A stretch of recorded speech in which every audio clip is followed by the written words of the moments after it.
प्रदीप्तवादानसंगतेन नीराजनन्देन गणेशपुरवीर्यपूर्वमङ्गलमानीराजनन्दर्शयामि। ॐ नमो महभ्यो नमो सर्वगेभ्यो नमो योभ्यो नमः आश्रयेभ्यः।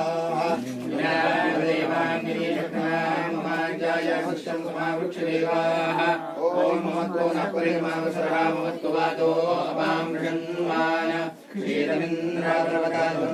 Daughter of ఎత్తుండ Shivakumar and Shailaja Kulkarni, Kotagiri గ్రామం అండ్ మండలం నుంచి. నేను 5.5 ఇయర్స్ ఎంబీబీఎస్ కంప్లీట్ చేసి ఉన్నాను. నాకు ఓవరాల్ టీఎస్ఎంసీ నుంచి గోల్డ్ మెడల్ వచ్చింది. ఓవరాల్ నాకు ఎంబీబీఎస్లో 76% వచ్చింది. అందుకే నాకు గోల్డ్ మెడల్ ఇచ్చింది. ఎండి జనరల్ మెడిసిన్ చేయాలనుకుంటున్నాను. ఈరోజు నరసింహస్వామి జయంతి సందర్భంగా శంకరాచార్యులచే సన్మానం జరిగింది. నాకు చాలా సంతోషం.